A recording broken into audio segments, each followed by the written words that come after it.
Go live. And we are live. It is Bodega time.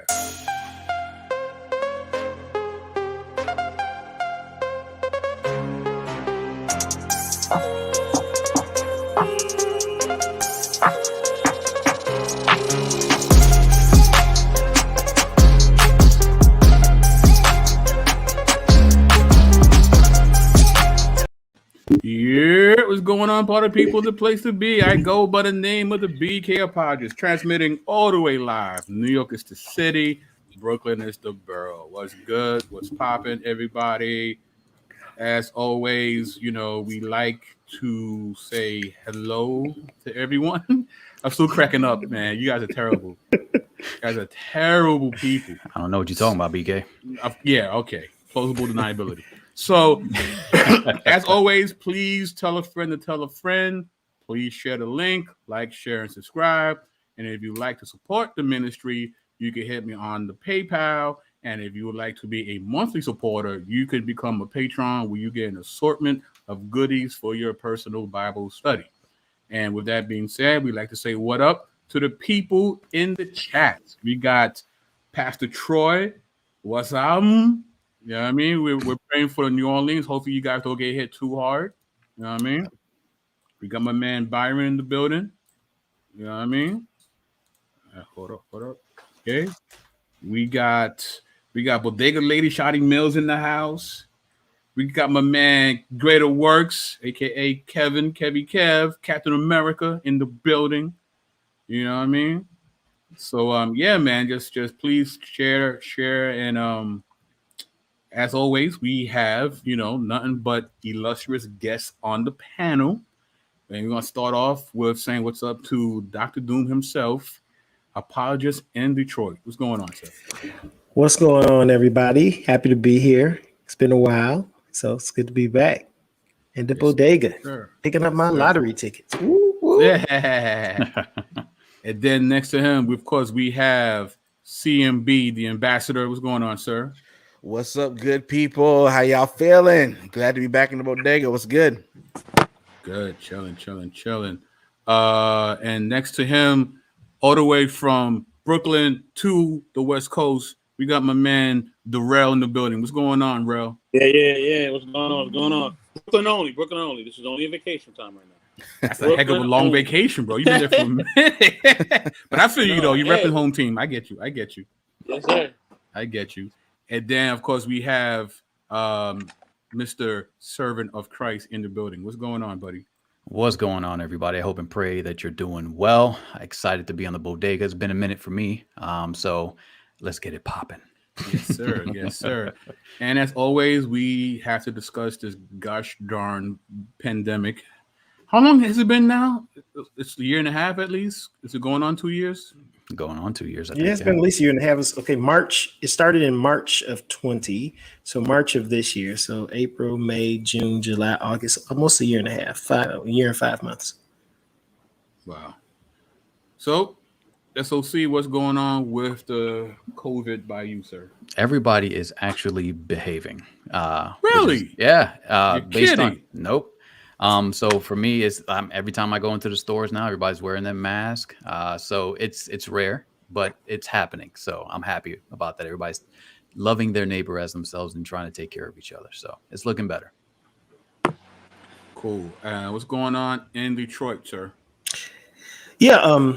They haven't reinstituted any restrictions, but people are pretty much voluntarily wearing their mask every time I go to the grocery store, which is normally 2-3 times a week. Basically, everybody's like probably 80% of people are wearing masks when you go to the grocery store and places like that. So, yeah. And then our numbers have been kind of up and down, but it hasn't. We haven't had the as many of the severe side effects where the hospitals were overloaded or anything like that. So that's been good. All right. And we got Mr. MJ Jackson in the building. What's going on, sir? Grace and peace. Can y'all hear me? Yes, sir. So, right. We're talking about that COVID. So what's going on by you, sir? Well, Southerners are going to be Southerners. Oh, man. Americans are gonna be Americans. Don't tread on me. Don't tell me to wear a mask. Don't ask me to wear a mask. If you work for the government, and you ask me to wear a mask, I'm not gonna do it. I might go let somebody with COVID cough on me if you tell me that it's bad for me and you work for the government. That's just the thought process down here in the Bible Belt. Totally asinine. That's crazy. All right, Rel, what's going on over there by you over in the West Coast? It's a mixed bag, you know. Some people rocking their masks, some people are not. I always wear mine, and sometimes I stay gloved up too, depending on my location. You know what I mean? So yeah, but that's you the may catch Brooklyn me area. You masking, got to stop up, that. both. The breaking and entering, you can't be doing that, bro. The glove and Hey, the I gotta do what I mask. do. You know, Gotta you make gotta a let, living. you know, bad habits are hard to break. I know. Yeah, I know. The BK in me. You know what I'm saying? No pun intended. But Yeah. but yeah. Hey. You know what I'm saying? Know what I mean? So yeah, I mean it's a mixed bag. I mean, in California like that anyway, you know, politics and laws and everything out here is crazy, and you know, the people are even more a mixed bag of nuts. But out here, and you know, the Bay Area is one part because I'm adjacent to the Bay Area now. I don't live there anymore. I live in Silicon Valley. So Silicon Valley is more. Everybody's just more family oriented. They're more about their business. They're more about just doing their own thing. All right. The Bay is crazy. It's just like you can catch all types of stuff going on out there. But in Silicon Valley is more, you know, it's more families. People are more nicer. You know, they speak to you. Mostly everybody has their mask on and they're focused on what they have to do. So, yep. Cool. And CMB, what's going on over there by Dayton, Ohio? I'm about to go on my same rant like I always do. Oh, These people need to get some act right in their life. That's how it is, bro. I had enough, and it probably was a little unprofessional at work.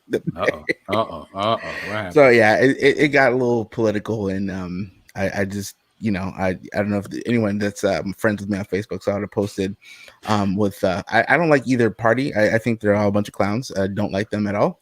As much as you can within Christianity. Loving your neighbor doesn't mean you have to like everyone's politics, man. And I don't like a lot of the nonsense going on. So it seems that the politics seem to make more of a bigger splash than common sense for a lot of people, regardless of what side of the aisle you sit on. And so I think that's kind of trumping what's going on. No pun intended. Literally no pun on that one. But yeah, that's what you did there. That's what you did. Well, no, not really, because I mean, think about it. Things that are kind of divided up on, political lines. It's weird because you got some folks that would vote for Trump. Then Trump allegedly got the vaccine. So I don't know. I can't. Well, funny enough, right? Trump just spoke to a group of people, and he recommended and encouraged people to get the vaccine, and he got booed. Oh yeah, by his own constituents. They booed that dude. I'm like, wow. So that video of the lady talking about the sheep and the goat at the Trump rally, and they're talking about some God's going to separate the sheep from the goat, and she's one of the goats. Wow. I see you missed the whole point of that parable. Yeah. No, I didn't. No, Shadi, I didn't go off. I was close to it last year. But, yeah, no, but it was enough. And like, we get put at risk. I work in healthcare, and we get put at risk. People bring the risk to your job. And if you don't have that kind of job, I don't want to hear your mouth. Like, I really don't. You know what I'm saying? And I mean, that's one of the things that I just got my own particular views on that, and people will do what they do, and that's okay. But you, again, as SOC alluded to earlier, you gotta love your neighbor as yourself. You know what I'm saying? And if the least bit that we could do is maybe protect someone else, maybe, perhaps, why wouldn't we do that? We have the same idea with good guys with pew-pews and such like that. So why wouldn't we want to do it someplace else? But anyway, I digress. What up? Well, welcome.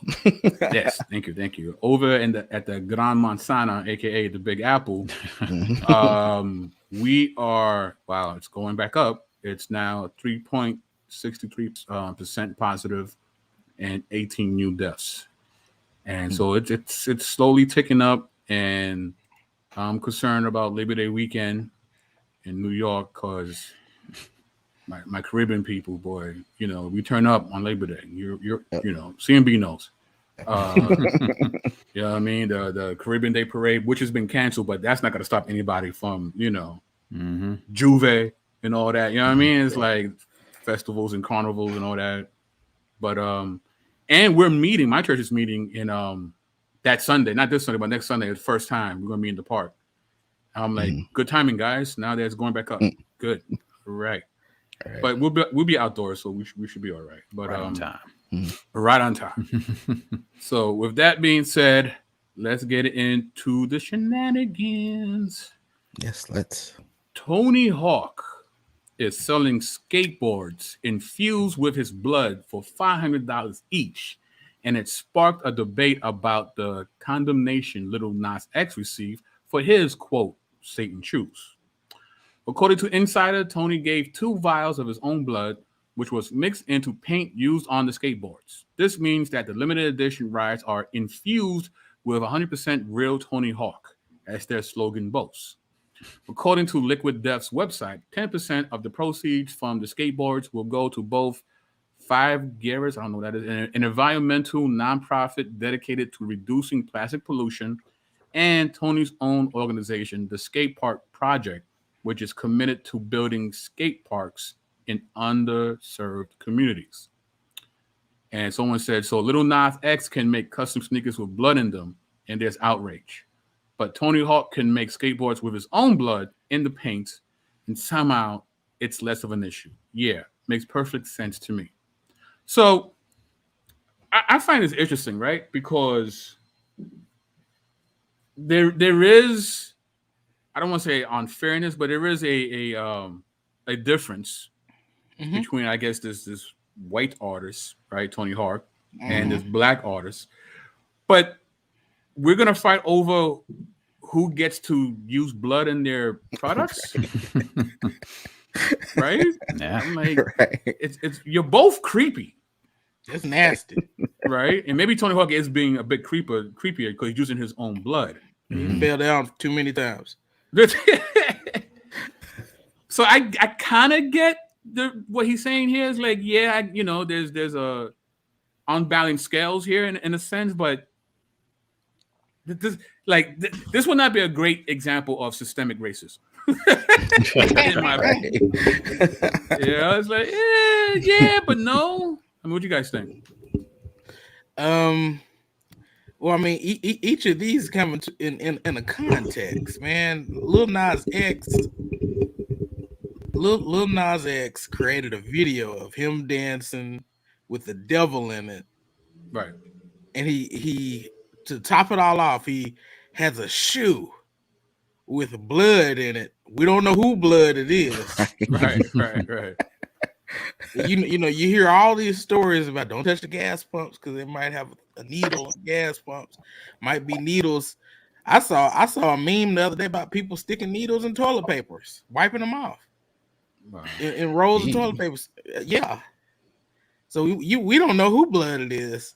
And then of course you got Tony Hawk's crazy behind. And to play a sport that he does, you would have to be, a little amped up to do it. He tells you, yeah, it's my blood. You get the 100% Tony Hawk. You could be like me. I mean, it's apples and oranges. It's still crazy. It's nasty. It's all get up. Yeah. But it's apples and oranges. Look, bruh, what you did was you had the devil in your video. But he killed the devil though, so it's okay, right? Wow. Yeah. I mean, whatever floats your boat. Who are me to judge? So as long as it's not floating on blood. Who just showed up to Bodega. My man Ninja for Jesus is in the building. What's going on, sir? What up, family? How you doing? What's going on, good, man? bro? We're talking about Shalom. We're talking about this right here. Oh, nope, that's not it. We're talking about this right here. Tony Hawk is selling skateboards infused with his blood for $500 each, and it sparked a debate about the condemnation Lil Nas X received for his Satan shoes. I mean, in a way, Tony Hawk is worse. I mean, it's both terrible, right? But it's kind of worse because his form of idolatry is actually more focused, right? Because with Lil Nas X, there's this generic blood sample. We don't really know. But with Tony Hawk, it's his blood. It's mine. Buy my skateboard so you can have a part of me in your life. So it's definitely far more focused in his idolatry work, than Lil Nas X, in my opinion. Wow. So what do you think, Pierre?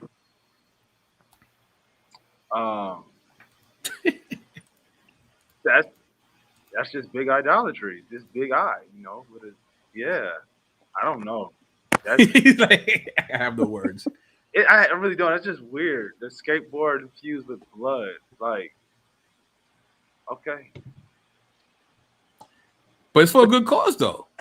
What? He's gonna give it to charity, the money to charity, the proceeds. So that makes it okay, right? You couldn't autograph it. I'm pretty sure the autograph skateboard with blood. But it's not as meaningful, bro. You get his DNA. You get it. How does this process go? He just sits and has a thing in his arm, and he Actually, they showed the video. They did that. He sat down.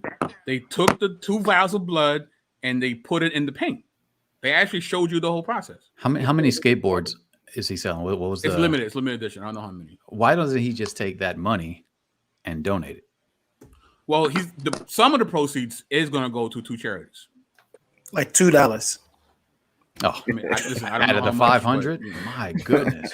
I'm like, I thought high-end skateboards were already $500. So, I'm like, what is he giving his blood away? What's going on there? I mean, like, come on now, that seems a little cheap to me. Seriously, that's just crazy. Our world, I mean, it's like everybody is like reaching for new heights of insanity, of exclusivity, and that's just ridiculous. I don't see it as racist. I just see it as illustrating of how crazy America has gotten, that we're putting blood in things to try and make them more special. That's just nuts to me. And it's weird because instead of saying, hey, what are you guys doing with all this blood? And they're trying to pit them against and try to create tension, right? It's like, oh, how dare he be able to put blood and now everybody's getting. I'm like, you both should not be putting blood in anything. And nobody's talking about that. Nobody's saying, hey, how about you guys just stop putting blood and stuff? You know what I mean? Right. Come on. We got I get emails all the time from what is it, the Red Cross and the Blue Cross, and you donate some blood. We got celebrities just passing it out. I'm just like, come on, bro. They're not passing it out. They're making a buck off of it because they're not rich enough. Right. They need to get richer. Oh, I need to make this exclusive, and I'm just gonna say I'm gonna give some money away. I'm like, dude, have you seen the tax code? You can just give some money away. Trust me. That's just weird. Oh, my new T-shirts are gonna be infused with my blood. Come on, it just sounds crazy, man. My new T-shirt's gonna be infused with my ideas. It's so deep. And speaking of T-shirts, shout out to Mr. Phil Fox. Whoop whoop, drops of hope. Yeah, Not drops of blood, but drops of hope. Right, looks like a drop of blood, brother. So those T-shirts are not infused with Phil's blood. You sure? I hope not. I came this close to wearing my drops of hope T-shirt today too. I will say this though, BK. Yes, sir.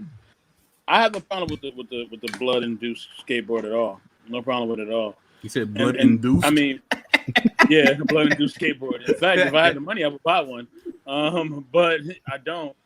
And secondly, it's we gotta understand that unfortunately, we live in a capitalistic society, and this is part of living in a capitalist society where people will build their brand at any and every cost. You know what I'm saying? And that's just a part of the beast, unfortunately. And I think that now if I bought the skateboard, would I ride it? No, because I don't board, and 2, I'm not touching nothing that had nobody blood in it. I'll just take it. I'll take it. I'll frame it, and I'll go to a convention. I'll have that boy sign it, and then I'll sell it. That's exactly what I would do. Now, as far as the Lil Nas X thing, I think Lil Nas X thing, I think a lot of stuff that he does is disrespectful on a lot of different levels. It disrespects men's true masculinity. It disrespects, people who subscribe to the Christian religion. and it disrespects a lot of people overall. You know what I'm saying? Because what you're doing, and then on top of that, you're targeting kids. I think with him, his sickness and the things that he does is so sinister, and it's so purposeful. I even seen a commercial with him wearing a wig and he had makeup on and a dress. And I mean, this guy he just takes it to a whole different level, man. Yeah. And I think with that, he's very very dangerous.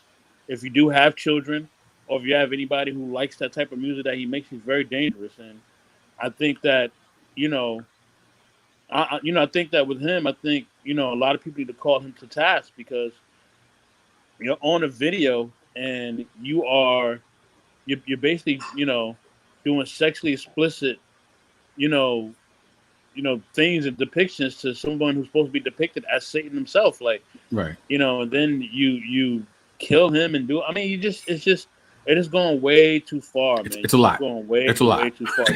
You're just doing too much, man. Then you Doing wanna sell way shoes too much. And then of course Nike, being smart and being great businessmen, they said we're not selling that and we're not endorsing that and you're not going to sell it either. And don't put our names on it. And that was the end of that. And that should just tell you, Nike is definitely about their paper. Trust me, they are. That's why Jordans, keep selling and everything else they may keep selling. But if they are willing to back up off of that, then that should really definitely tell you that there's something really wrong with what this guy's doing. And I hate the fact that he's targeting children.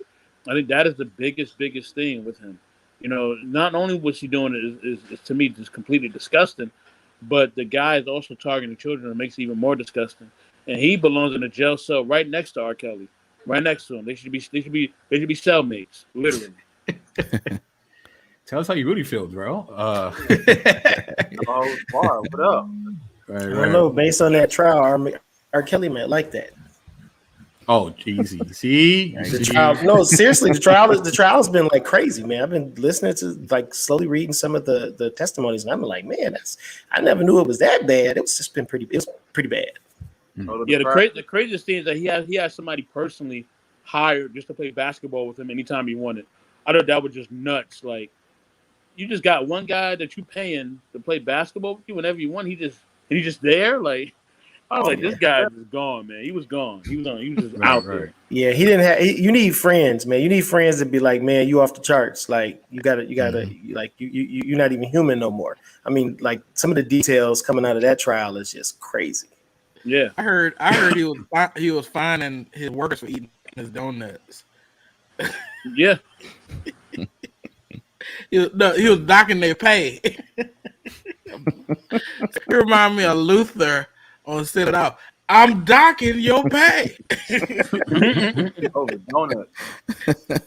All right. So next up is you're way out of pocket. Black Twitter erupts after Sakari Richardson comes for track and field legend Allison Felix.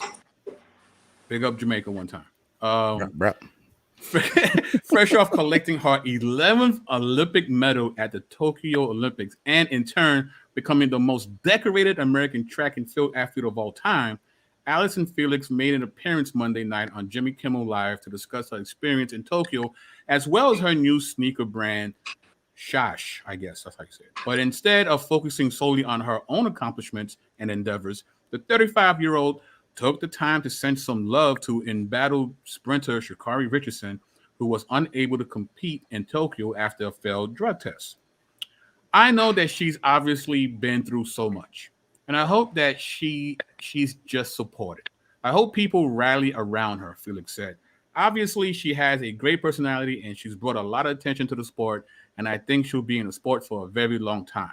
She continued, I think just more than anything, for all athletes, there's so much that goes into it. Just give her the support that she needs. But after getting wind of Felix's praise, instead of expressing gratitude, Richardson took to her Instagram stories to deliver some completely unnecessary ether. Quote, encouraging words on TV shows are just as real as, well, nothing at all, she wrote.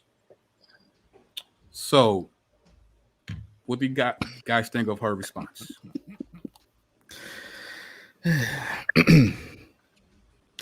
So last week, What's up? I was let our fellow Jamaican brother take a Yeah, stand. let the Yachty go first. Let the Yachty go first. So, in case you missed it, last week I had a pop-up show. Pretty much, we called it open mic night, and Shakari was the star of the show. And then she, you know, we hope for the best for her, but this is an absolute nonsense right here. First and foremost, she doesn't have a lot under her belt to kind of throw shade at any legends, right? That's like saying, oh, I don't know, Billie Eilish could shade Patti LaBelle or something like that. You know, she just got here. She's good, you know, but she just got here. You know what I'm saying? I mean, and not in the same way. Haven't been doing it like she's been doing it, like the sisters, like I was saying last week, but they've been the Jamaicans. Shelly Ann Fraser Price is 34 years old. You know, Elaine Thompson, her is older as well too. She's not in her 30s yet, but she's a veteran track and field star, like a legit star, with the medals to show for it, back to back 100 and 200 meter gold finals medals in the Olympics. She can do what she do, you know, and it's not even close at this point, you know, for Sister Sha'Carri. And I'm concerned for her. Because it seems like, and I've seen a lot of people talk about it already, but it seems like she's trying to kind of almost like manifest it, you know, like I'm not done. We still here, you know what I'm saying? And I mean, it's like, but you haven't really started yet, you know what I'm saying? So like, take it easy, you know what I'm saying? And this kind of thing where you have people that have been around the game for a while, you know, doing what you do. The best move at this point in your career is to be like Kobe and go to MJ's ear and be like, how you do that shot? There you go. You know, how do you play this game? How do you play defense like you do? What are you looking at that I'm missing at? You know, how like, you go to Dennis Rodman and be like, how you rebounding that ball? What are you seeing that I'm not seeing? You know, and learn at their feet, so to speak. And pass that on. Once you learn that stuff, pass that on to the next generation behind you. But if you're more concerned with what you're doing and with what you can do, and these imaginary haters, because everyone was on her side before the Olympics, after the U.S. trials, everyone was on her side. Now that the mob has shifted, you know, and I don't know who you can blame outside of Sha'Carri Richardson right now for that. I would hope that her team would be revamped. You know, she needs to probably get a new coach and these things. And I know that she's early in her career, but my goodness, if you can't get anyone on your side to help you, this is going to be a very short career, and it's going to be one of them 30 for 30s of the track and field star that could have been. You know what I'm saying? She ain't careful. So that's all I'll say for now. On that, I'll let y'all fellas take it from here. Let me play the devil's advocate for a minute. I think it's possible to look at, and before I play the devil's advocate, y'all already know how I felt about the situation on open mic night. I think that it's good to be humble. I think that if you do have access to people of the caliber of a Michael Jordan or something like that, you should go get in their ear. That's something that I live by even within the UA community. I'm always bothering BK. I'm always bothering apologists in Detroit.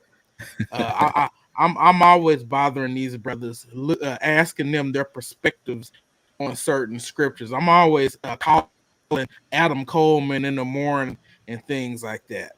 I wouldn't say I would kill for the opportunity to go sit at some of the OG's feet, but it would be a hell of an opportunity to go sit at the feet of a Dr. Carl Ellis or a Dr. Eric Mason and learn some things.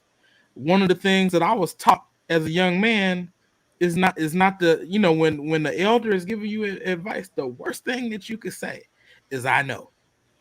Oh, I know. Like, get that out your vocabulary when you're in the presence of an elder. But I digress. I think what she's saying could also be taken as, hey, actions speak louder than words. In a certain sense, yeah, it's easy to come on these late night shows and get publicity off of what's going off of my downfall. But hey, won't you reach out to me in private? And what I mean by that is a lot of times my elder brother, apologist in Detroit, instead of picking people apart on these lives and things like that, he'll reach out to them in private and try to build a relationship with them and things like that. And so I think it's possible to really think about and read what she's writing, and it's possible to hear that. It's very well possible to hear that. Hey, I see you saying this on TV, but what's up with a private phone call? I mean, I guess to what's interesting is we only know what they present to us via TV, right? Mhm. I don't, the track and field community, I'm sure is a very small community. Everybody knows who they are. And maybe there is some kind of stuff happening behind the scenes. And maybe this is some kind of subliminal. Like, without any context, I can't see that. I think she was being very classy in her response and giving it up for her and showing love. Maybe there's something going on behind the scenes that we're not aware of. I'll say this real quick, BK. I mean, because what some people may or may not know, like Elaine Thompson and Shelly Ann used to train together. They had some sort of beef and they kind of fell out, and they are no longer on the same team, right? Training and stuff like that. You could not really tell.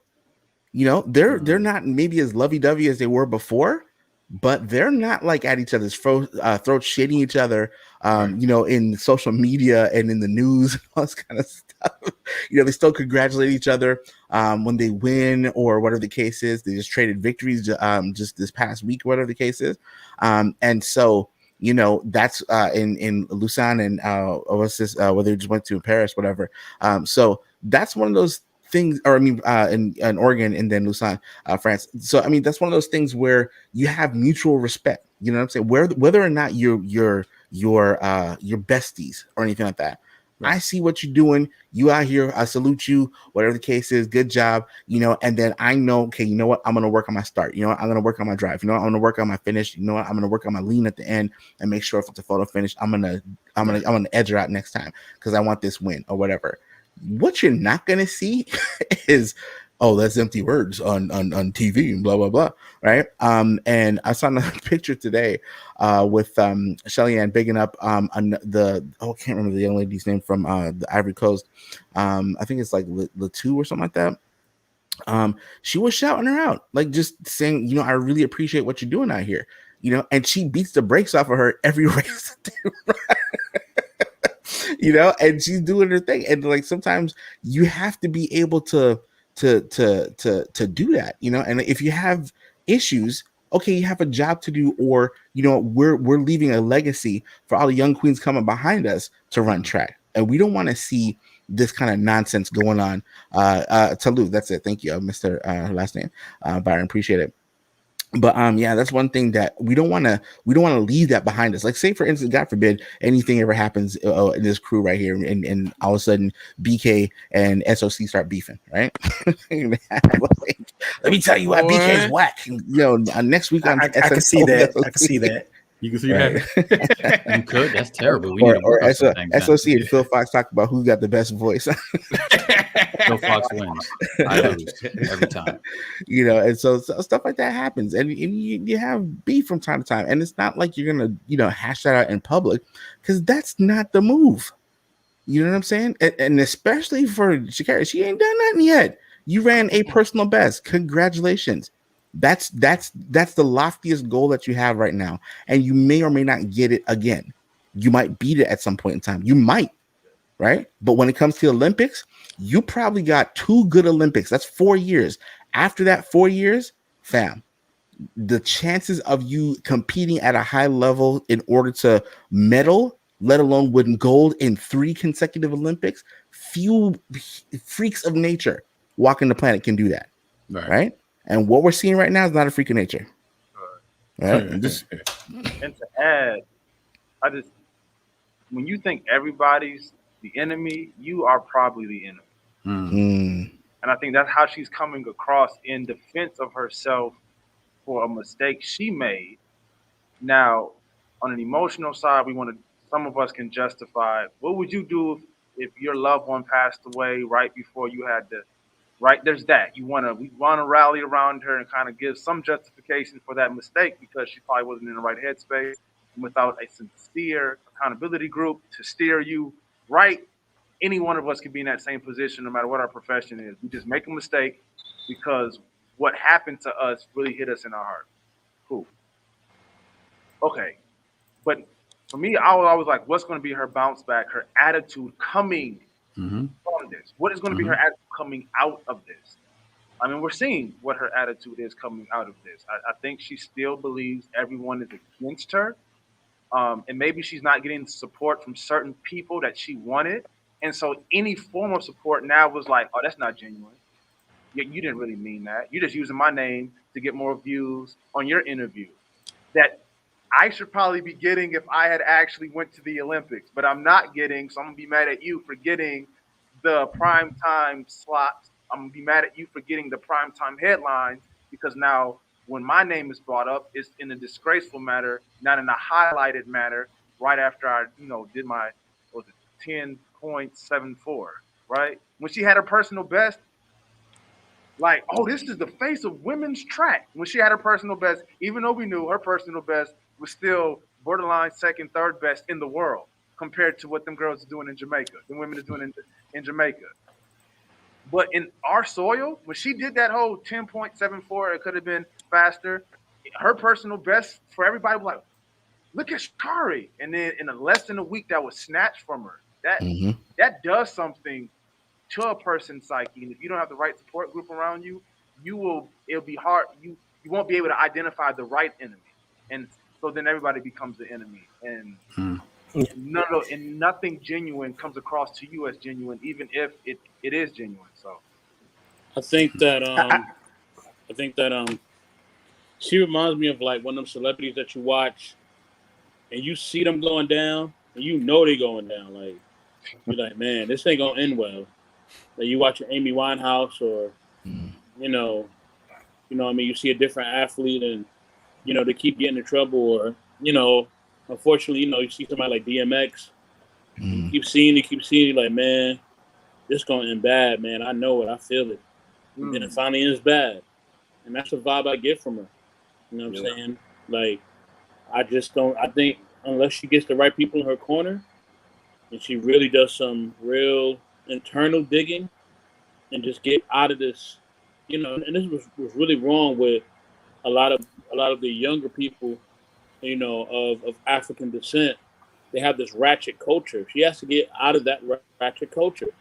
Get rid of the orange hair, the long nails, and the speaking and all that, and the twisting your neck. Get rid of all that because all that is just toxic. You know what I mean? You're not gonna grow. You're not growing.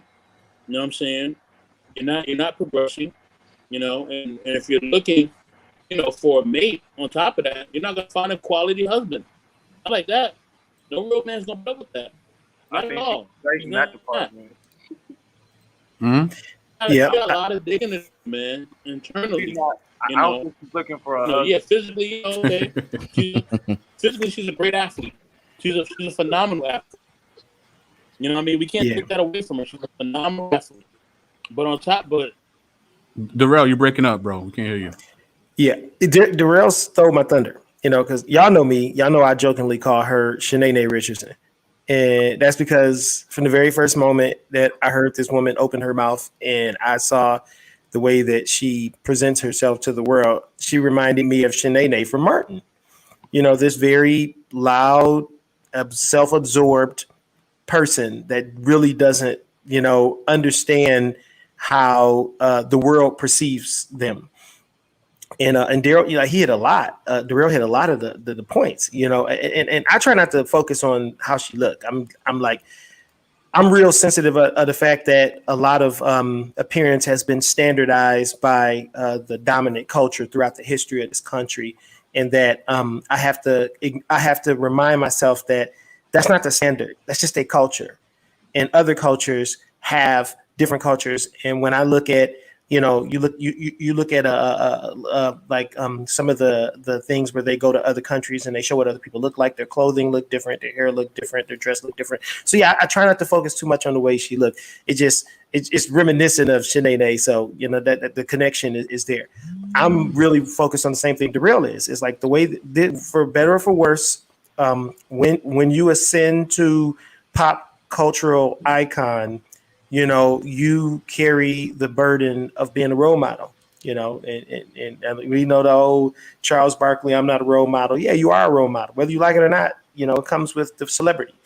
And I think that a lot of young, urban culture, unfortunately, gravitates toward very toxic behaviors. I think everybody in America is narcissistic. So this is not to kind of pick on them, but I think they have a unique style of narcissism to where they have this sense that the whole world is against them. It's like they've accomplished nothing. They've done nothing. They're 20 years old and they're just like, everybody was against me, and I overcame all of the odds. And it's just like this weird sense of like, are y'all serious? Like, where y'all get this from? But yeah, as a person that recognized that, whether we like it or not, we're also community. You might not think you belong to the Black people in America, but you belong to the Black people in America. Exactly. So you should probably recognize that and act accordingly. So yeah, I'm with Darrell. This is sad. Go ahead, bro. And bro, they always call themselves legends. It's like, how you a legend? You still live at home with your mama? Like, what are you talking about? Like, come on, man. Get out your mother's basement. You know what I'm saying? And do something with your life. Darrell just calls Carrie Richardson a mad rapper. You want to hear something funny? More John Blaze than that, son. My oldest son raps.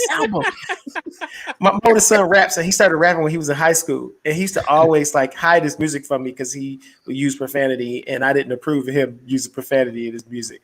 So he would hide his music from me. But he's not very, he was inexperienced. He didn't realize that what he thought of was slick was just common. It was very easy for me to find stuff. Anyway, so long story short, I would find his music, and I used to do two things. One, I used to try to discourage him from doing the music because I felt like he was so tunnel focused on the music that he was going to miss out on some other opportunities. And I used to always tell him, I'm not trying to stop you from doing music. I want you to do music if that's your passion, but also remember, get an education, have a backup plan, because the vast majority of people that do music don't make it. So have a backup plan. So if music don't work out, you got something to do with your life so that you have a good quality of life. Because you grew up, by the grace of God, he grew up in a pretty comfortable life compared to me. I was raised by a single mother on welfare. He was raised by two parents, and his quality of life was just so much better than mine growing up. So I'm like, you don't know what it's like to struggle out here. So you better, if you really want to live a more comfortable life, you really better have a backup plan. But the other way that I used to discourage him was I used to on the morning driving him to school, I would hey, rap. I tell him, you can cuss, say whatever you want to say to feel like you can drop your hottest rhyme. And then he would rap, and then I would rap against him. And then most of the time I would beat him. And my point was listen, if you can't, I'm not that great of a rapper. If you can't beat me, then you're not going to make it. So you need to beat me. So every morning driving to school, that's what I would do with him.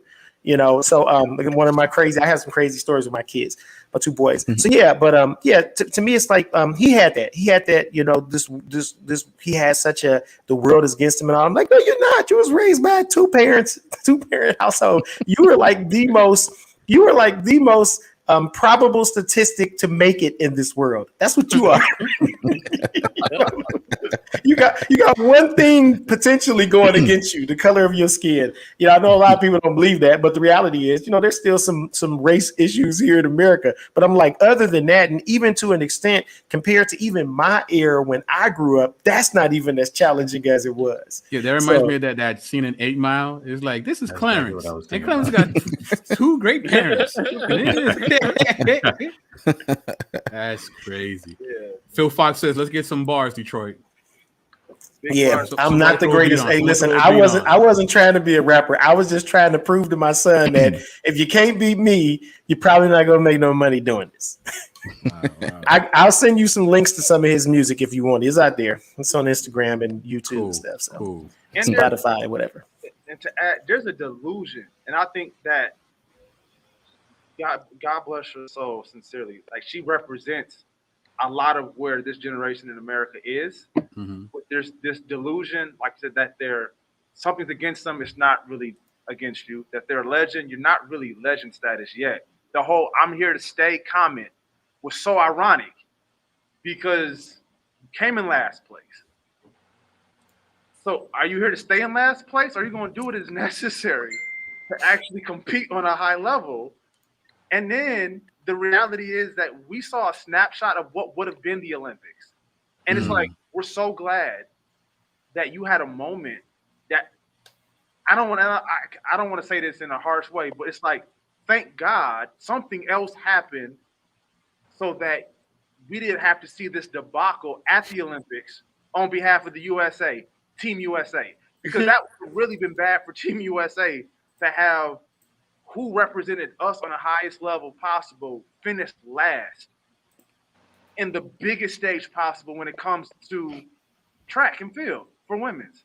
And so I don't think that's something that I observed. I like this delusion that and we said it before, that we are somewhere that we're not, and we want to yell about something that I'm here to stay. I'm here to stay. I'm like, where is that here to stay? You haven't cemented a place to stay that's actually a good place to stay.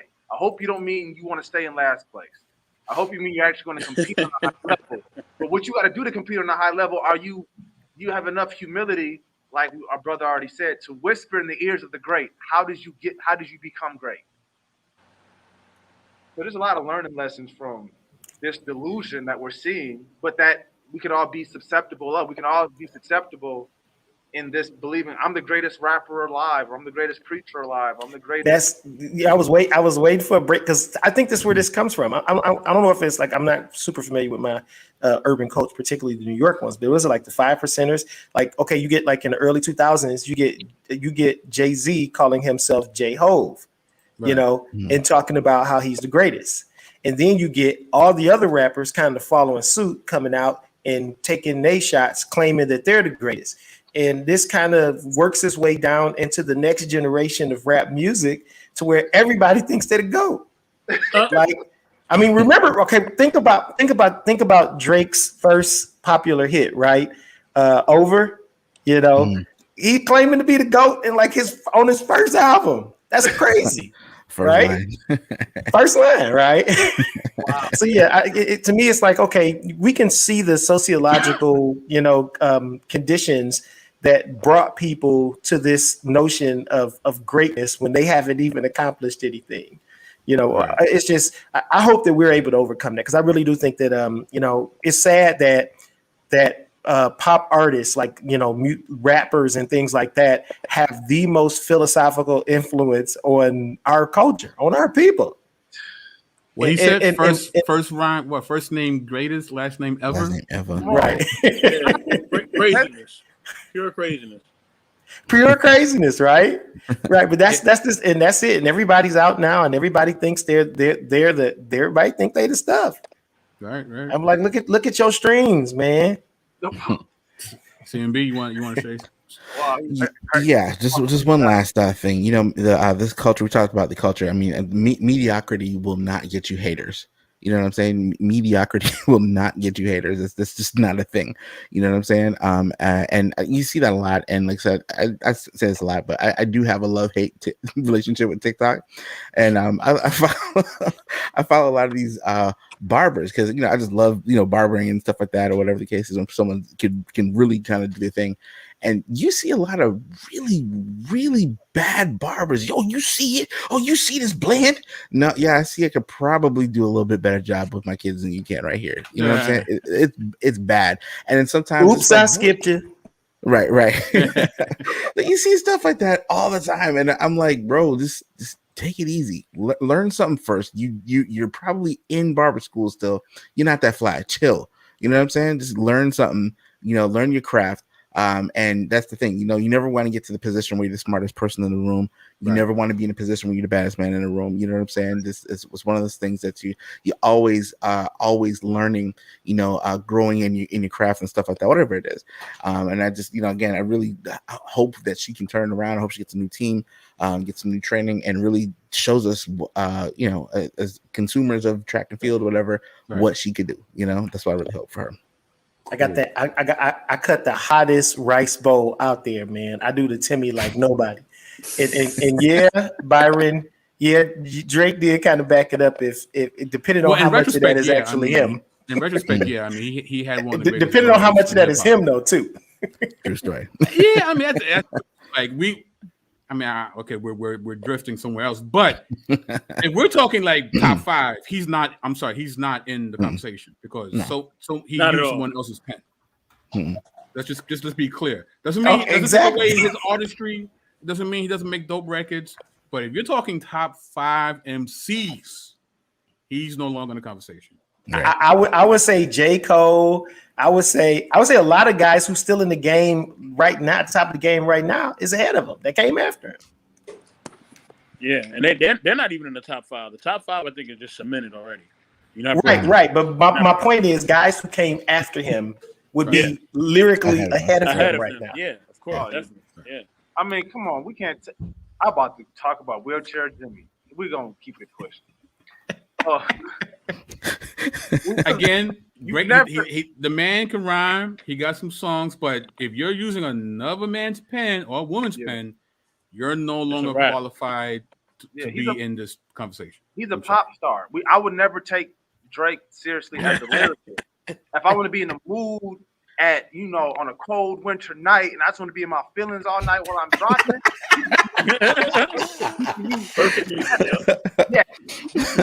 I call it wounded bird raps. He always rhymes like he got a damaged wing and he can't fly.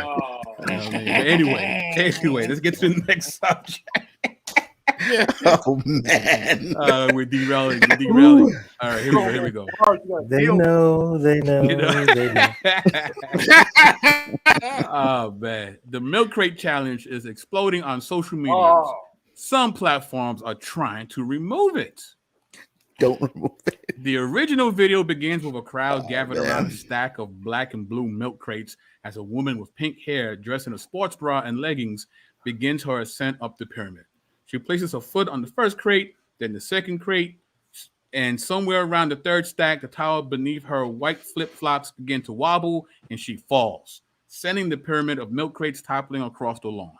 The video, first posted to Facebook this month, is believed to be the origin point for the so-called milk crate challenge, a viral trend to which others attempt to conquer their own tower of milk crates, often falling in the same way as the unidentified pink-haired woman in the original video.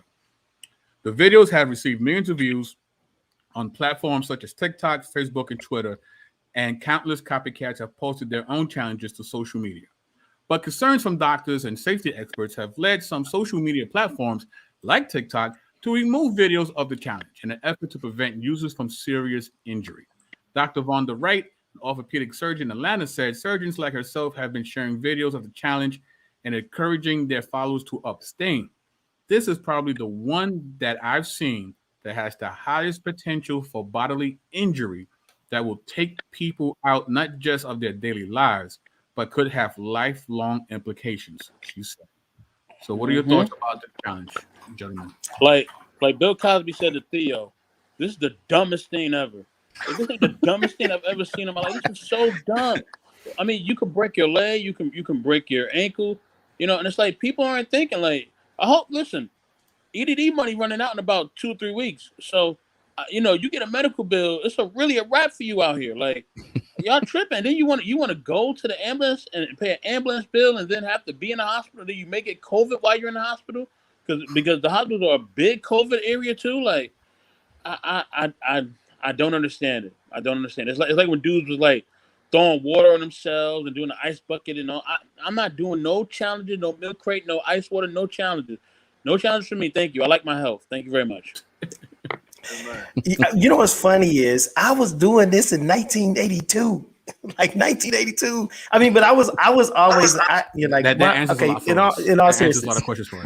my athleticism as a kid. I'm serious, y'all. My athleticism as a kid was off the charts. I was the kid that was jumping off second floor porches. I was a kid jumping off garage roofs, climbing trees, tall trees in the neighborhood. I would turn a grocery cart on its side, put a piece of 4x8 on it, and jump it on a 10 speed. Like this milk crate challenge, I did this back then.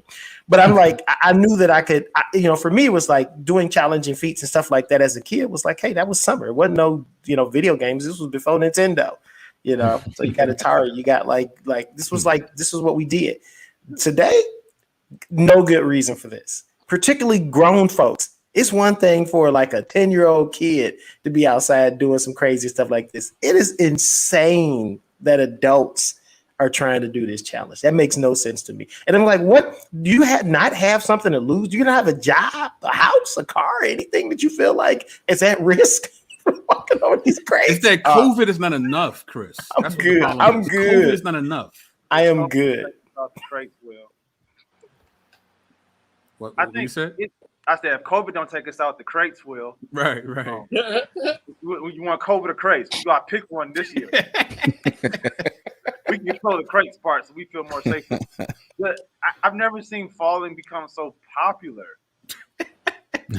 Wow. No, I'm serious because for me, I saw two boring crate videos. First one that was super boring, the super athletic superwoman in heels that completes the challenge. And then this guy who walks up the crates and then walks backwards the crates. I'm like, you guys are too good. I didn't come to watch the crate challenge to see someone actually be successful. I came to see the fall. I came to see the fall. That's what people know. We have come to either see the fall or be the fall. But either way, we're here and we want to experience it. It's a phenomenon. I'm still trying to figure out why it's a phenomenon, but there's just something about either being the one that falls and having everybody laugh at you and whatever, or seeing someone fall and you being part of the people laughing at the person that fell. There's something there. I don't know what it is, but that's a great point. Like, what is it about human nature that we champion other people's failure? Where did all the crates come from? Where did the crates come from? I haven't seen a crate since I was a kid. Now they all over the place. We get 20 crates from out of nowhere. 20. Well, okay. Now that's interesting because back in the day, us kids, we had crates to play basketball on. Yeah. We didn't have video games. We didn't have cell phones.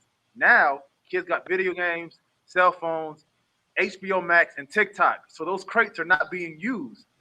This is just the universe balancing out the usage all at once. These crates have been dormant for the last 10 years. Dormant activated. The crates got activated. You know why I had crates? Because crates was a chair, crates was a TV stand.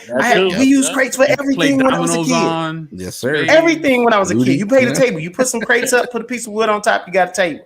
We use crates for everything. Where did all these crates come from? Basketball crate games. Ninja, you look too young to have played basketball on the crate too. Just so you know that. Hey, yeah, that's just. I got clean shape today. Don't let this fool you. Look, we had a whole tree in my grandma's backyard, and we did not have a hoop, but we had these milk crates. We cut the bottom of that thing up, with a wire hanger, tied it around that tree, and it was NBA Street, and you couldn't tell us. Yeah. We got on her nerves so much that my uncle bought us an actual basketball hoop, and then this is what we did. We went to the main street, and we played basketball in the middle of the street and pretended that two branches were the goalposts because we had a whole real hoop, and it didn't catch on. Like I use it now because it's still in my grandma's backyard. Like it caught on now, but back then, we needed everything to play basketball but a real hoop. With a crate or a branch, we was good. Those crates came back after the snap. I'm gonna tell you how devoted we were after we saw that Michael Jordan in Come Fly With Me used to go and shovel the snow to play in the wintertime to shoot. We used to go show the snow, play basketball in the wintertime on the crate. Man. Ever been out there? It's so cold and the ball won't bounce anymore after a while. Your hands can't even move. Well, actually, it's funny you should say that. Right now, I'm going to actually show that some stereotypes is true. Being Puerto Rican, Puerto Ricans love to play baseball, right? Yep. So we couldn't wait for spring training, right? So if there's just a small layer of ice on the field, we would go with our shovels and scrape the ice so we could do infield practice. Mm-hmm. It's still wintertime. We're still in our bubble gooses and everything. Mm-hmm. But we just needed to. We just needed to. Stickball, right? Stickball. That's the thing, baby. Stickball. They don't know. No, not stickball. It was baseball. It was Whole aluminum bats Baseball. Okay. In the cold. in the cold, fam. So when you hit it, your fingers hurt. Exactly. Exactly. Because we were men. I'm stopping. That's right. BK, did you play stickball too low? Back in Nah, I'm not that old, fam. Easy. Stickball. That's my dad's No, generation.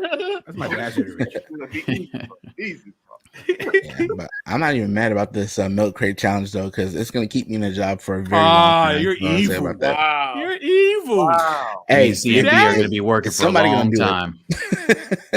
I'm going to work Pray on a for lot of CMB, shoulders. y'all. I got kids that need to go to college, so Wow. come on with it. Wow. Plates on, huh? Stack it up one more. So you're saying that folly actually helps the economy. That's what you're saying.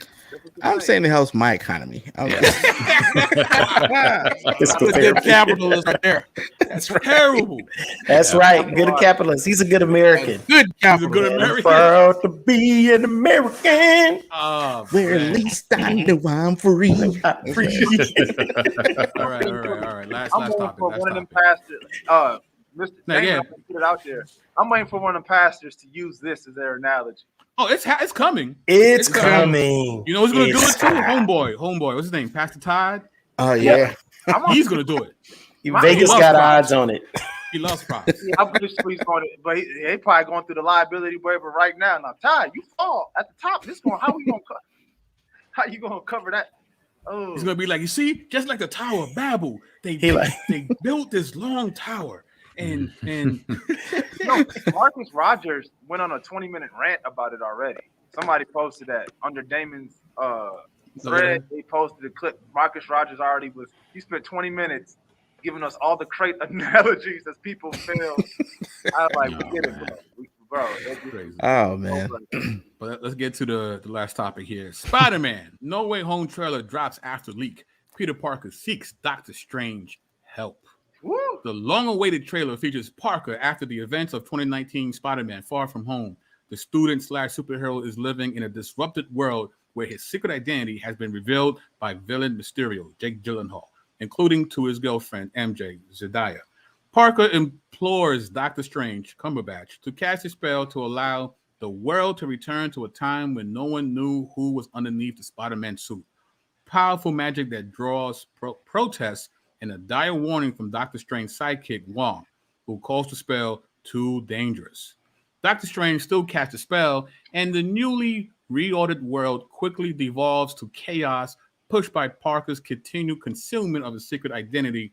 We tempered with the stability of space-time, says Doctor Strange ominously. The multiverse is a concept about which we know frighteningly little.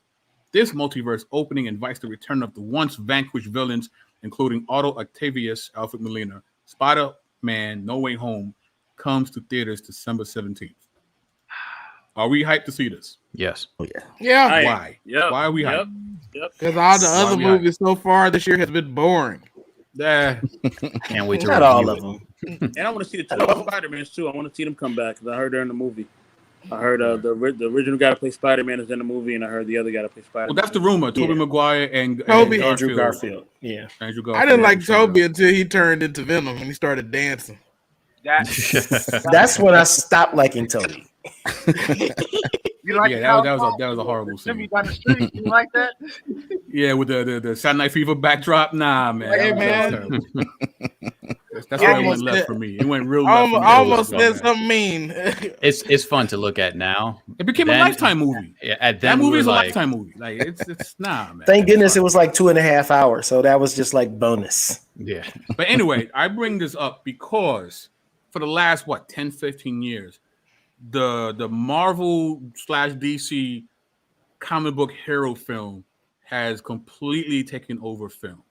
Right? Like what Marvel has done is amazing. Having these different movies, even though they're dealing with different characters, they still were within a particular storyline that actually had an ending with, Endgame. And now we see these Disney Plus series that coincide with the movies. It's like, this is an amazing thing. Why do you guys feel like the comic book hero has become such a box office phenomenon in our world today? Because Americans are narcissistic and heroes are admirable. So we like to think of we want to admire heroes. So this is just a easy leap for us to see ourselves as Spider-Man, as Black Panther, as Thor. And you get a little picture of that in cosplay. You get these huge conferences where people pay money, big bucks to go and dress up like other people. But why? Why do we love that? Why do we see ourselves in these characters? Why is that? I heard Timothy Keller a minute ago. It was none he said recently, but he was talking about why he loves the superhero movies, and he says because it's the image of God at work through us. Like this hero concept comes from the reality that God is our hero, and that we're born out of the hero that God is. And whether we give God direct reference or not, this is where it comes from. We need someone to save the day, or someone's to save the day from a force greater than what we can deal with. And there's that the narrative that you fall and then you rise again, and it's easy to see where the crucifixion of Christ and the resurrection of Christ and victory, all those things, those motifs come out of the Imago Dei. And so when he said that, for me, something clicked. I was like, why? It may not answer the question, but like, why is there a fascination? And does the Imago Dei have some imprinted on us all, have something to do with it, even if we're not giving credence to God or giving reference to God as we have a Spider-Man scene like this or any hero scene? We always got to look for the cross scene where the hero has his arms wide open and stretched out. We always just got to to save the people on the train, because they were headed to destruction. Yeah, but when Spider-Man put his arms out, with Batman, when you do this, it's a wrap. That's the money. That's the money shot. That's the hero shot. That's right. Oh, man. Yeah, it was just something that Timothy Keller made a reference to, and this made me think. Like maybe that's part of the narcissistic fascination. If we're going, but all right, but what about this though? As much as we love seeing Spider-Man do stuff like that, would you really want to be Spider-Man though? Like, think about especially Spider-Man, his life. Not him. He's like, no, not him. But heroes in general, because all these heroes, right? They have a rogue gallery of villains that, guess what, are trying to kill them. Yeah. Any chance they have. So, well, I'm a ninja, so I don't. I think to some degree we are like that, right? For example, we live in a world with villains looking to destroy us, and we want to overcome that evil, right? With good, we want to be the superheroes. We want to be the ones. I mean, this is why you see a lot of the pagan gods, right? They act like us, right? They're not holy. They're not righteous. They're drunk, debauchery, sleeping around, so forth and so on. All of the pagan gods are like that. Right. And so that's what happens when their gods are created in the image of man. It amplifies what it is an individual would be like if they had that kind of power. Right. So as Christians, right, our responsibility, and right, we're going to talk, I think, talking a little bit about the dual nature of like Peter Parker, right? He has one identity that has a heavy responsibility and doing something that he doesn't necessarily want to do all the time. Right. He would rather spend time with his wife, MJ. He would rather spend time with his friends. But he has this responsibility that he has to do because he has great power. As Christians, right, we are image bearers of Christ. We have a responsibility, despite what we want to do. There are things that, we selfishly would rather do than actually serve the Lord.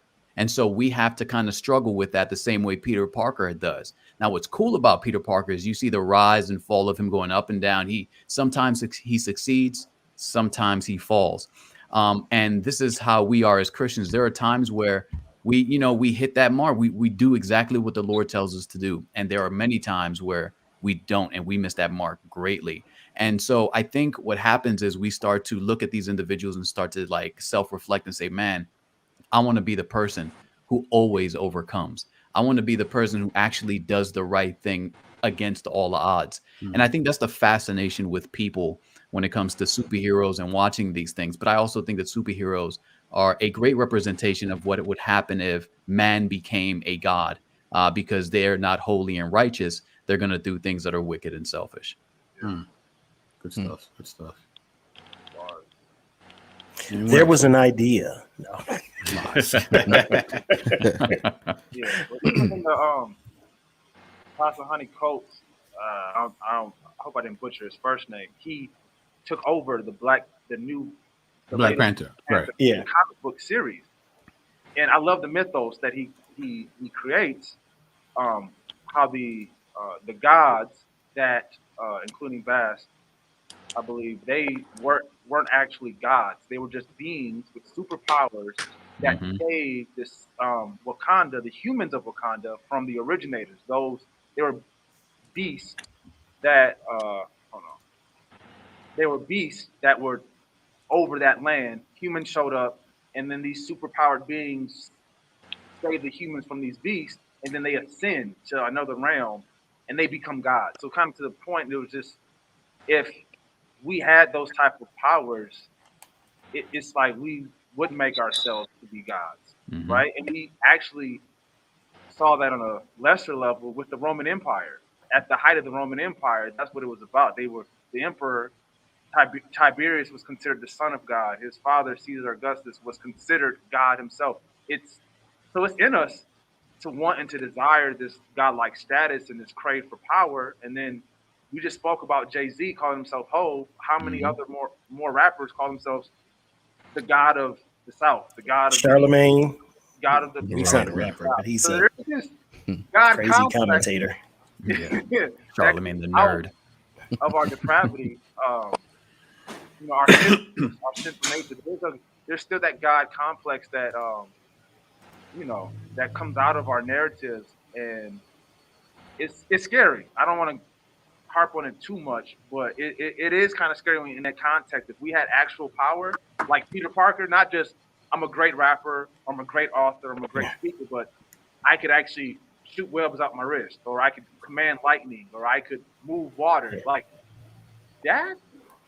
I mean, I would make sure that the government did not make you wear a mask. I'd save you. I mean, but look at what No vaccines for anybody. Look at what mankind does with military power. Look at what mankind does with just regular quote unquote power. Just, oh, you're the dictator of this country, you're the king or the ruler, and we see the constant fall, and they don't even have superpowers. Imagine if they had that kind of power. What would be, end up being like Satan. I want to be like the Most High. Right. That's what would happen.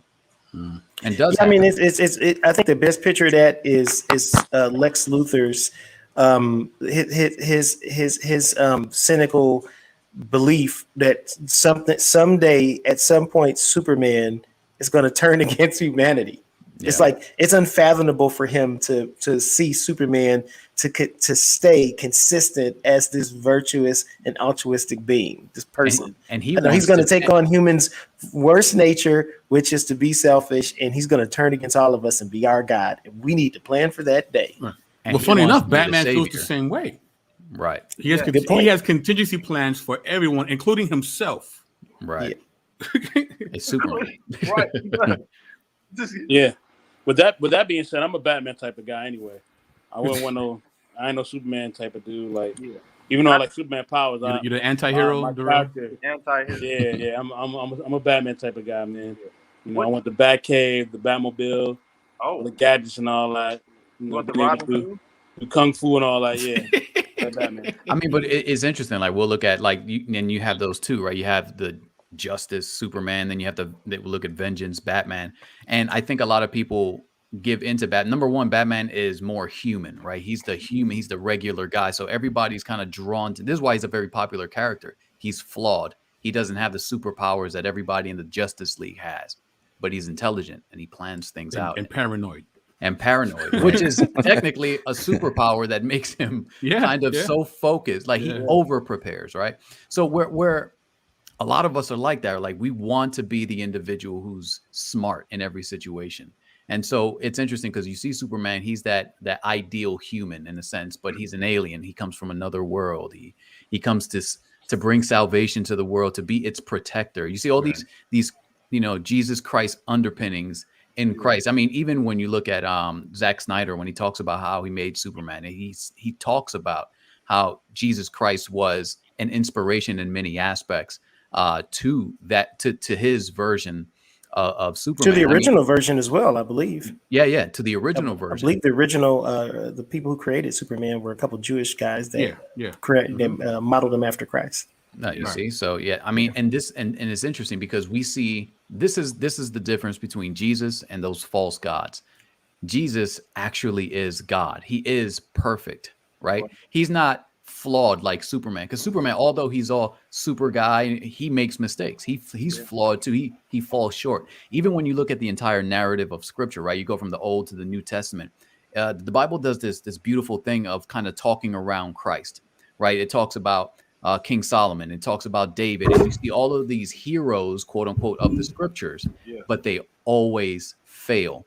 The reason that was done was to highlight when Christ didn't fail, to say, whoa, wait a minute, there's something different about him, right? And it was to point everybody's eyes to the Messiah and say, look, he's the one that is the one you should be worshiping, not these kings and these rulers, because a lot of the kings and rulers were worshipped, but they were all flawed. But Christ wasn't. Christ is God, the one that we should worship perfect. Yeah. Mm-hmm. And what I also like about Christ that makes him unique in contrast to, and I haven't come across a superhero that does what Christ does. Christ invites us to share in his nature and then empowers us, through the Holy Spirit to continue his work. Mm-hmm. I have yet to see Superman invite the world at large into his superpowered nature and to carry on his work. I have yet to see Batman do that. I have yet to see Spider-Man do that, or even any superhero with that capability. Well, Batman kind of did. There's a comic book called Batman Inc. Oh. And what he does that he trains Batman type characters throughout the world, and it's called Batman Incorporated. So he did that a little bit in what is it, the Dark Knight Rises, like at the very end, he starts accumulating all these individuals to kind of start this new movement. Yeah. And Superman had a dog named Rex at one point. Wow. Yeah. And then I believe Lex Luthor created a pill that gave people superpowers also.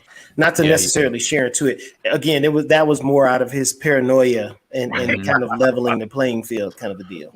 Right. And I think that's with Christ, even on that with Christ, like for us, we know it's the real thing, right? We know it's beyond appeal. We know it's beyond a Dark Knight training session. We know it's we can actually share in the nature of God through the Holy Spirit in a way that does redeem what makes us, sinful in our ways. The Holy Spirit is actively bearing the fruit of Christ through us, and that's a power. The fruit of the Spirit is a power. Like self-control is a power that we don't talk about often. The power to be self-controlled when you want to give into temptation. Mm-hmm. So we do have love is a power. The power to be selfless and to be giving for the best of somebody else. To be patient, that's a power, especially on the freeway. Spiritual gifts. The spiritual, we haven't even gotten there yet. Yeah. Us I grew up Pentecostal charismatic, so we really take it to the extreme. We talk about spiritual gifts. But those are powers, and I really believe if we stop, and I'll end with this, if we stop making cheesy Christian movies and really and put Amen. Thank you. We could actually captivate the world in a very great way. We could really captivate the world and we just gotta stop making. I tell people this all the time. and I know I get like flack for it because the people who have never watched it, you know, have only heard bad things about it. But I'm like, you know what I love about Game of Thrones is it makes me think about the Bible. I can't tell you how many stories, how many storylines that they took from the Bible and did a rendition of it. And it was like, oh, that makes sense. And you get the politics, you get you get the human interaction dynamics of what's going on, particularly in the ancient Near East, little bit in the Greco-Roman world. But you get some very real depictions of that. And but some people are just so, you know, cautious of the nudity and stuff in it. And I'm like, you can't, like, if you literally just did movies that did Bible stories, you get all of the same stuff you get in Game of Thrones. Really? You just So, would. I mean, but what about Nicolas Cage? You know, that wasn't the best Christian movie that ever Left Behind. Left Behind. Right? Christian movies are so corny, man. When they stop making corny Christian movies, I'm gonna be so happy.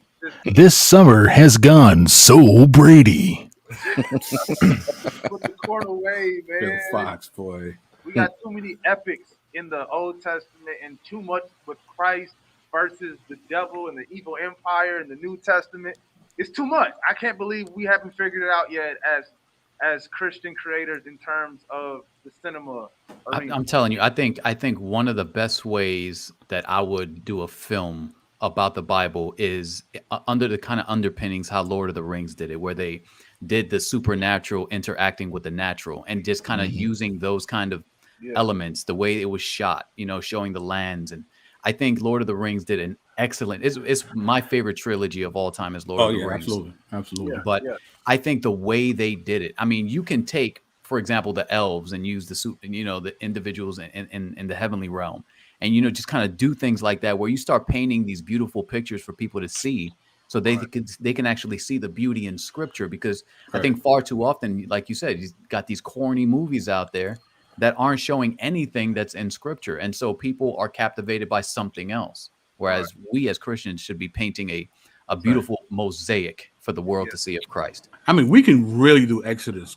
right, like for real. Right. Oh my goodness. Can you imagine how good we could do Exodus right now? The flood, how good we could do, Genesis 6 right now. I mean, even like this is in our reality. The Chosen. In our reality, the series The Chosen is low budget, but it's good. In spite of the fact that it's low budget, it's really good. The Chosen, and I think it's because they've made the decision to take a more serious and human approach to it. Like there's never going to be a movie that's about utopia, because that doesn't resonate with us. We struggle to comprehend what utopia would be like. Even today, people understand the concept of heaven and hell, but they don't embrace Christianity. They don't embrace the truth and strive for heaven, because they can't even comprehend how great heaven's going to be. It's hard to process. That's funny because in the Matrix, right, when Agent Smith is talking to Morpheus and he's explaining, you know, how the Matrix works, it's like, well, we had an earlier iteration of it. You know, it was a perfect place, a utopian. People were dying left and right because they couldn't imagine it being this good. So we had to change it up a little bit. Wow. Right. So yeah, they had to make it more realistic. And you know, getting back to our original topic, I mean, you know, I honestly believe that narcissism is the reason that we like most things in America. But I mean, like, the realism actually leads to it too. The fact that, you know, Tony Stark struggles with the demon in the bottle. You know, Iron Man 2. You know what I'm saying? The fact that all of these people, you know, that Thor is unworthy. You know, all of these people are somewhat like us, and we feel like I can ascend to that. I can ascend to something great, because if they can overcome their narcissism, if they can overcome their arrogance, if they can overcome their struggles and become something great, then so can I. So I think that's a part of it too. The fact that Marvel does movies with a human tone, and we've known that for years. Like, if you know the history of Marvel, you know Marvel, like X-Men is simply the you know, civil rights movement. It's like, hey, Professor X is Martin Luther King, and Magneto is Malcolm X. If you know the history, because they were intelligent, they were smart. They took real life topics and put them in the comics so that the stories resonated with people. It's sad. Like even when you look at, like I was talking to Brandon about this, I'm like, look at if you look at the history of Black, what makes Black Panther unique is because the history of most Black characters in comic books, they were pimps. Like go look at Power Man's origin story.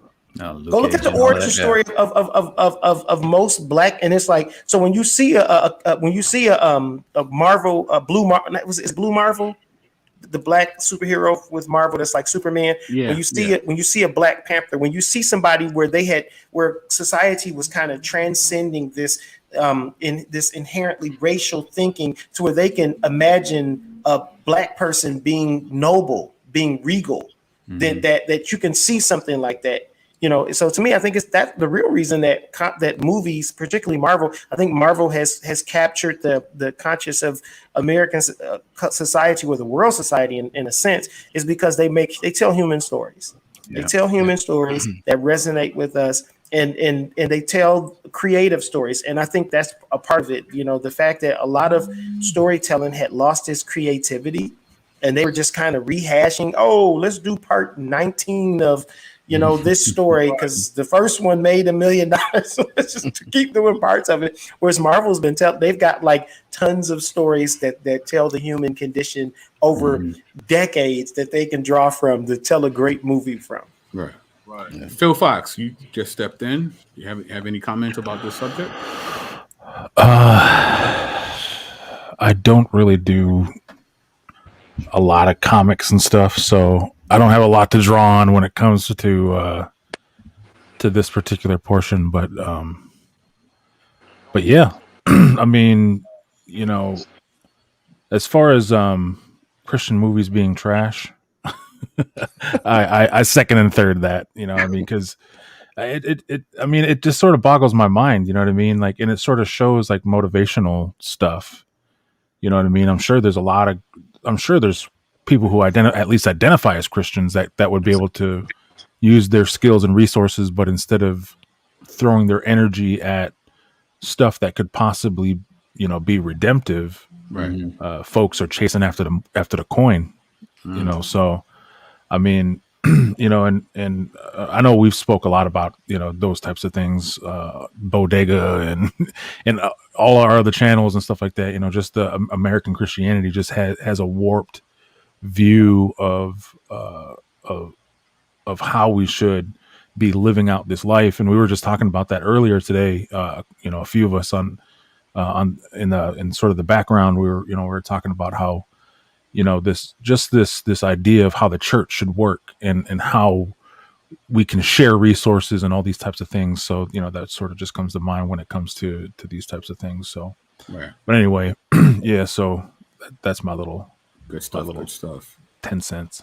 Thank you. So before we wrap things up, we always like to know what our esteemed panelists have in store in the immediate future, and we will start with Darrell. What can we be expecting from you in the near future, sir? Darrell? All right, he's not there. So we will go to CMB. What can we be expecting from you, sir? Oh man, I'm popping in and out. Matter of fact, tomorrow evening, we just confirmed the time actually in the back chat here tonight. But tomorrow, 9:05, something like that. Tomorrow evening, we'll be back on my channel for another open mic night. So SOC will be there, and also some other guests as well too. I don't know if Apologists in Detroit are going to make it, but some of the other brothers will be on. I will be talking about marriage a little bit. So some things about marriage. There was a list of 27 things that a person learned over 27 years of marriage. And we're going to look at that list and see what we agree with, what we disagree with. It may or may not require a part 2 at some point because it's kind of long, but we'll see. We'll kind of run through some stuff and got some other topics on hand. So look out for that. As soon as I figure out what kind of thumbnail I'm gonna make for it, then we'll be putting it in there. So look out for that. Put your notifications on so you can see us. I'll talk about that tomorrow night. Cool. And Ninja for Jesus, what can we be expecting from you, sir? Yo. Just more raps and online clapbacks.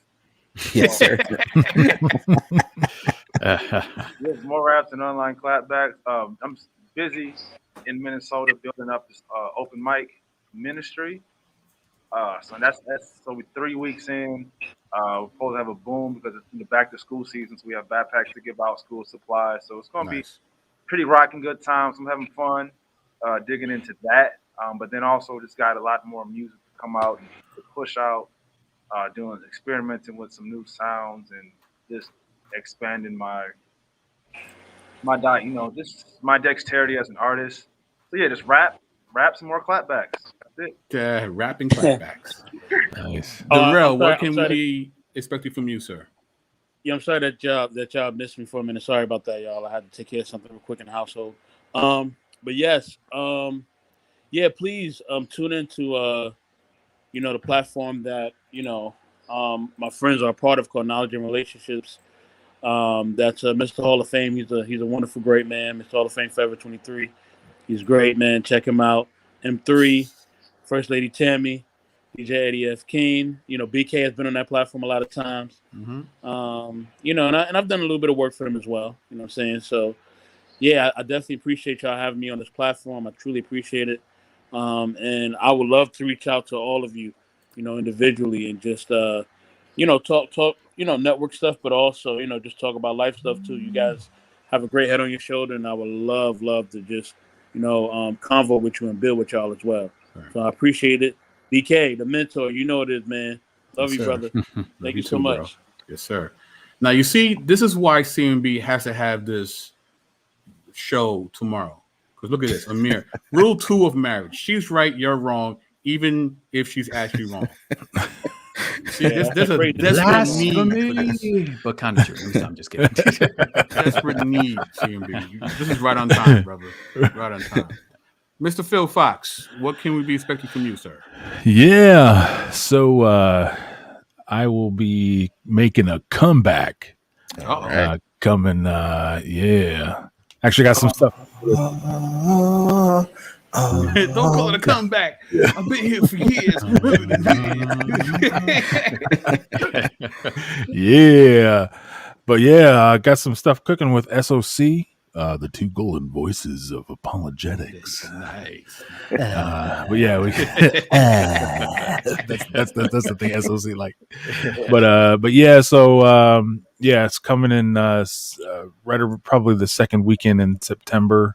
After Labor Day, SOC and I got some stuff going on, and we'll be coming back to regularly scheduled programs. So getting some guests lined up and nice. working with y'all. So back again Sundays, 4:00 Eastern time.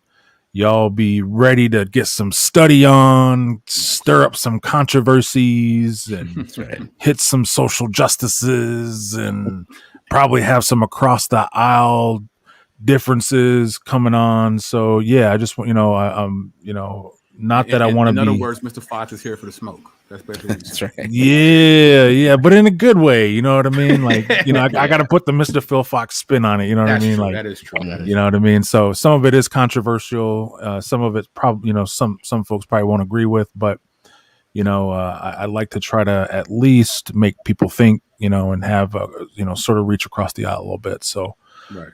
But yeah, so definitely be checking out Drops of Hope Ministries, and so I'm ready to roll. I'm excited to be, I've actually was a little bit busier while I was on hiatus because I was a guest on so many other platforms and whatnot. But yeah, so yeah, I'm looking forward to it, and especially the stuff we got cooking with SOC. So so be on the lookout. Sounds good. Apologists in Detroit. Cooking like Spice One in the kitchen. So we got our Clubhouse series going on, which is every Sunday for the next 9 weeks, starting last week. I can't remember who's teaching this week. Is it Kevin Benton? Kevin Benton's teaching this week on why he believes the Bible. And we got a bunch of great topics, the context of the Bible. So yeah, tune in. If you're not on Clubhouse, get on Clubhouse. Don't get on it in the middle of the night. And, and tune in on Sunday nights at 8 p.m. Eastern Daylight Time for our series in the Urban Apologetics Clubhouse group we're basically introducing Christianity. So that's going on. Nice. Lord willing, I'll be able to join Colin and Servant of Christ tomorrow on the marriage discussion. On Monday, me and Matthew Jackson are doing a delayed Freestyle Friday because you had to interview Pastor Bennett, and we don't want to go up against that. So we pushed it to Monday because he's traveling to see his wife this weekend. And so Monday we're gonna be doing our first response video to the Dallas statement on social gospel. It's a couple years old. It's not as sensational as it was when it came out, but it's still it's a great piece to kind of look at, consider, and see how we think about the Bible and its practical implications. So we're going to be doing that starting this Monday, reviewing the statement on social gospel.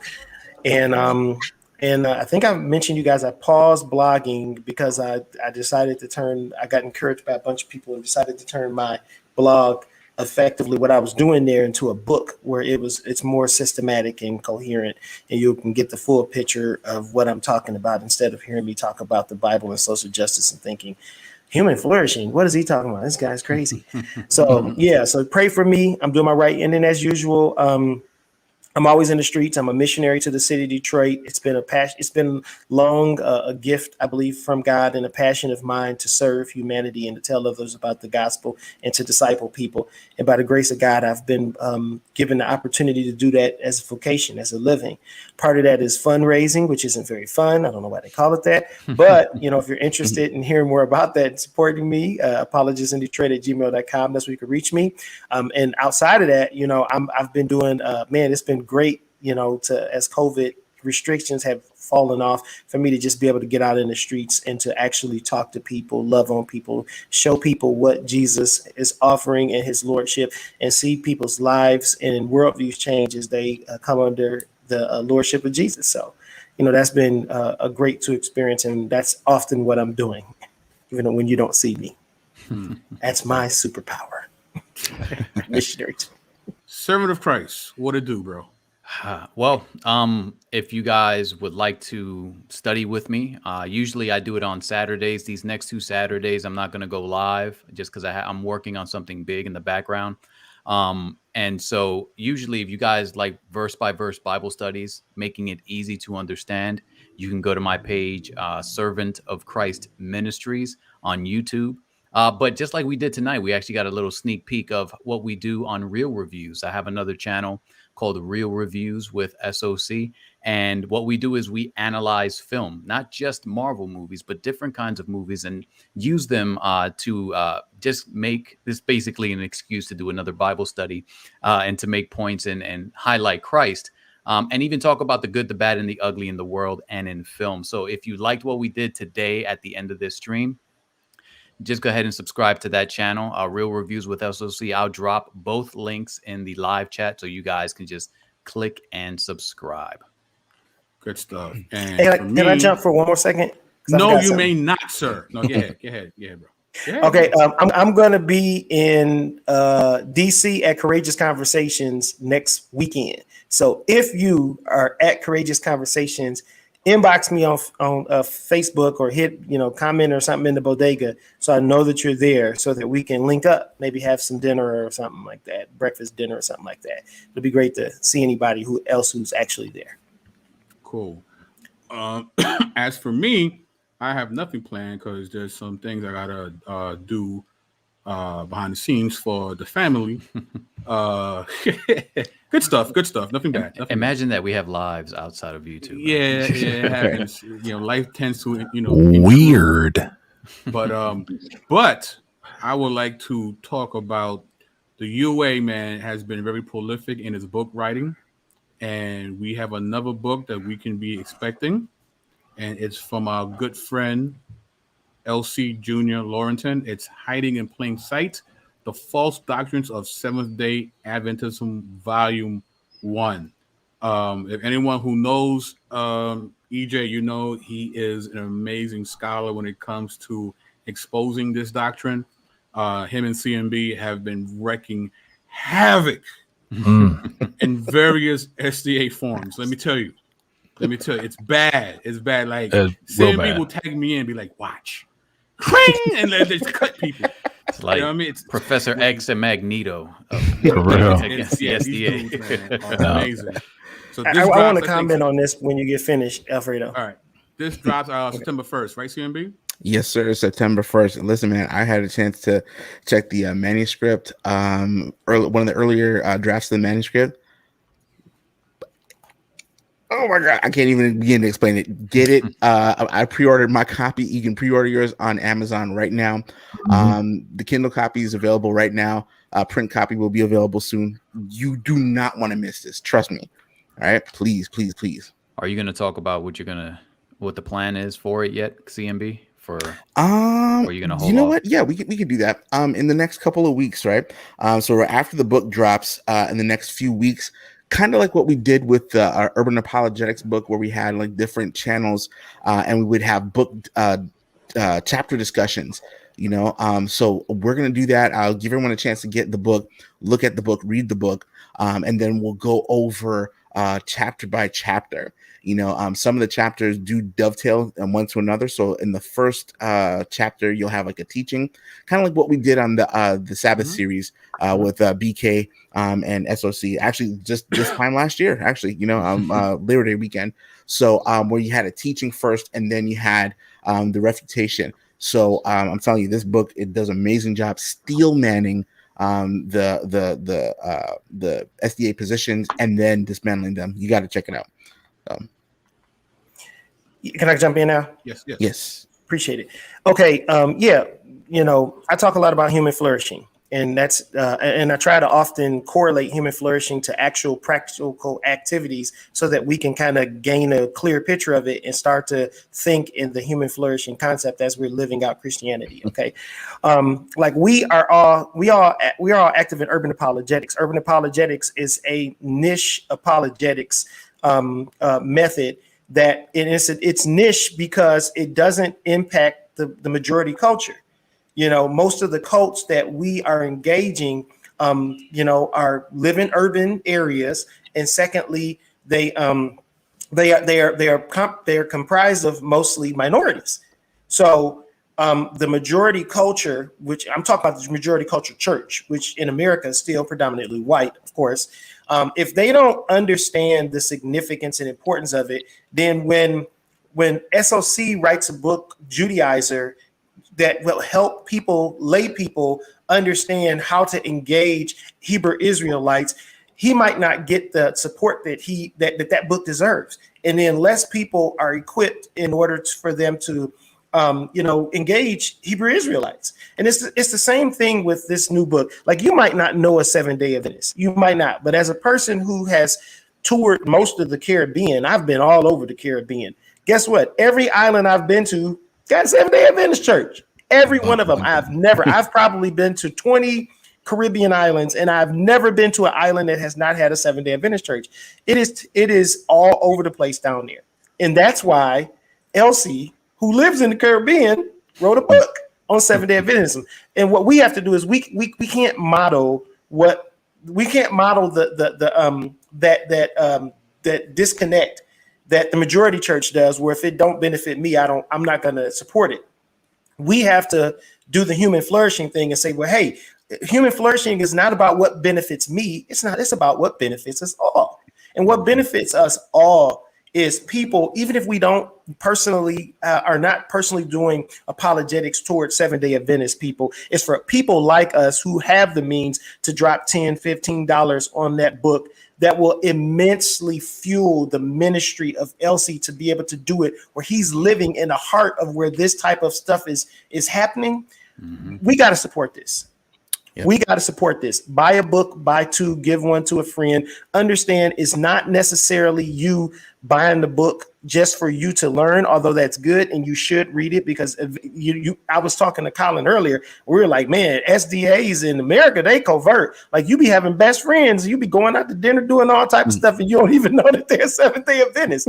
We all got that experience, trust me. And we see every day, we go, this person got viral videos about Christianity, and we're all noting, hey man, this person they never talk about this, they never talk about this, this is a Seventh-day Adventist. And all you got to do is search hard enough and you'll find out that they are. So we do have a Seventh-day Adventist issue over here in America, even though they covert. It's a little bit harder because they hide and kind of do their thing on the sly. But in the Caribbean, where Elsie is, this is a big problem. Please, church, let's support this. Let's support it. Let's go out, pre-order the book, buy the book, support this work, understand the work that needs to be done in the Caribbean concerning Seventh-day Adventism, and let's fuel the ministry of Elsie so he can do that. Thanks, BK. And one real quick thing too. Don't take this plug that Apologists in Detroit just did as we're against Seventh-day Adventists. Okay, we're not against people. Right. It's bad doctrine. So anybody can get it. We have given everybody that wants the smoke all the smoke. All right, with bad doctrine. We love the people. That's why we go so hard in the way that we do. We want the people to understand, that there is more to life than just what they've been taught. As far as like the bad doctrine is concerned, and there is some really bad doctrine, and sometimes it's the worst kept secret. So this is something that it is. It's not about personalities. It's not about anybody in anybody in particular. So I just want to make sure that abundantly clear. It's not about individuals. It's about bad doctrine. Right. So that just happens to be what Elsie's niche area is. I do some apologetics on that side of things as well too. And again, it's not about the individual people. It's about the bad doctrine. All right. So but Colin, he gets it. He knows their culture. He get it, because I don't know that. I don't have a whole lot of Seventh-day Adventist friends. So for me, I don't understand when I'm being insensitive about something like that. I'm grateful to have friends that can help, clear that up for me. But remember, guys, buy the book, support the work. Too, so CMB just basically called us the Marlboro men. We bring the smoke. That's right. Stuff, guys. So with that being said, ladies and gentlemen, it's CMB, Ninja for Jesus, Mr. Phil Fox, Apologists in Detroit, Servant of Christ, BK Apologists, signing off. Hey.